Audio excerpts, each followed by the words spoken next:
This is part 2 of the Module 10 lecture.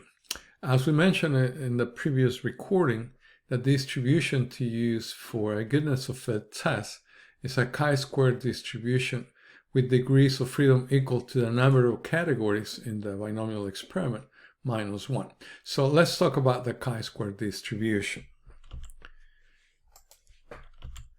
The chi-square distribution is a random variable that always has positive values.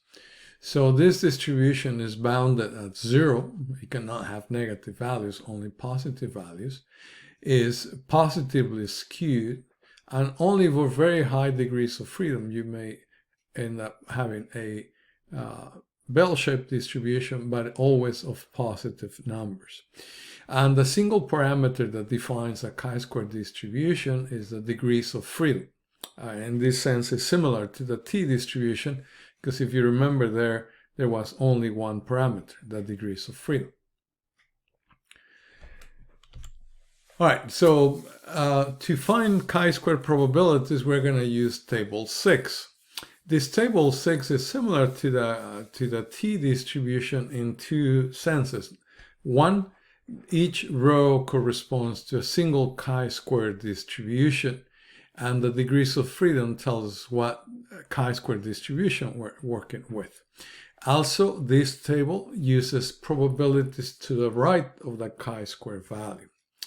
The difference with the t table is that the probabilities in this table are for the left side of the distribution and for the right side of the distribution. All right, let's see how we use table 6 to calculate probabilities.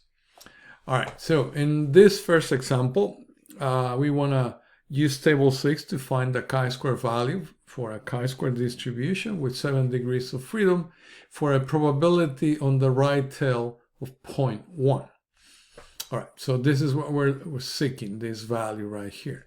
So the first thing, find the correct chi-square distribution, in this case the one with 7 degrees of freedom right here.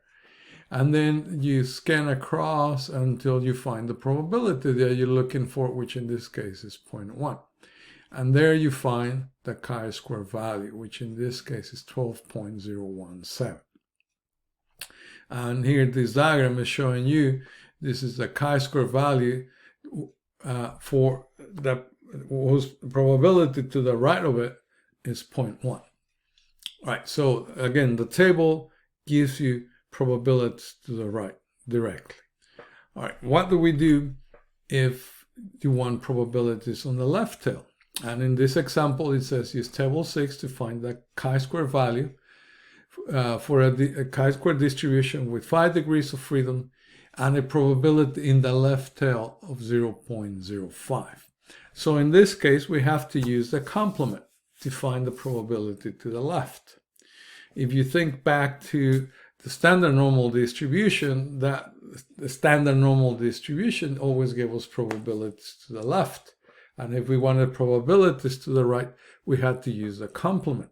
Well, in this case, it's backwards. The table gives probabilities to the right. The chi-square table gives probabilities to the right.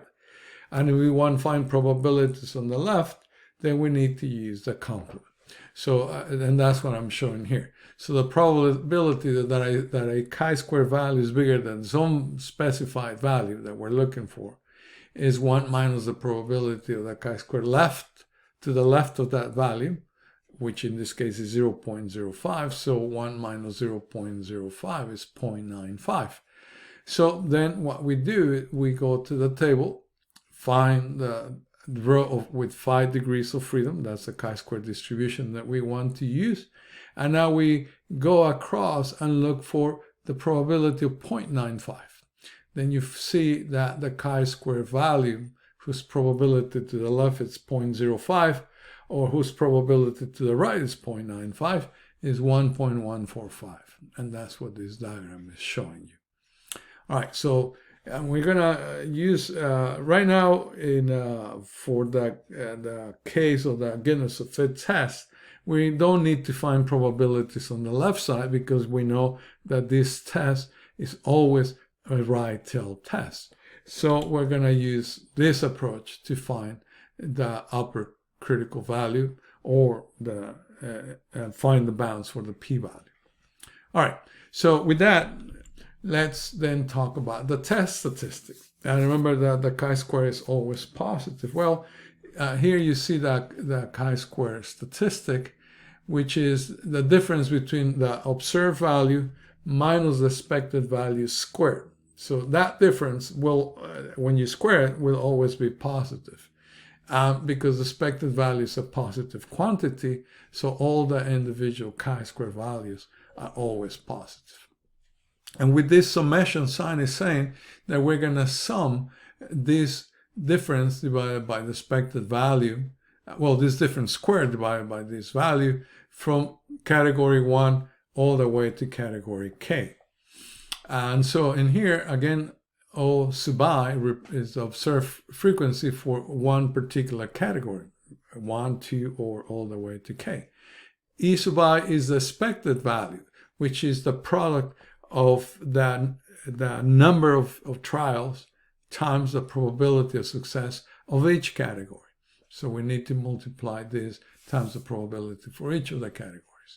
As I said, n is the number of trials, and pi sub 0 sub I is the probability of success for each of the categories under the null hypothesis. So this is the assumed value of the probability of success for a category. And so if you were to organize this in a table, then you have categories 1 all the way to K. You have the observed values for each of the categories that comes from the experiment. And then we will have to compute each of the expected value for each category. All right, so this is how the test statistic, how we calculate it.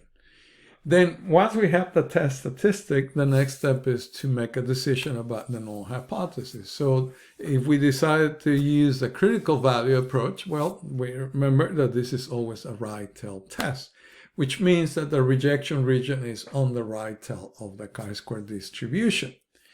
And so how we find this critical value? Well, we use the degrees of freedom to locate the chi-square distribution that we want to use. And we use a significance level to find the chi-square value, or the critical value of the chi-square distribution that demarks that rejection region.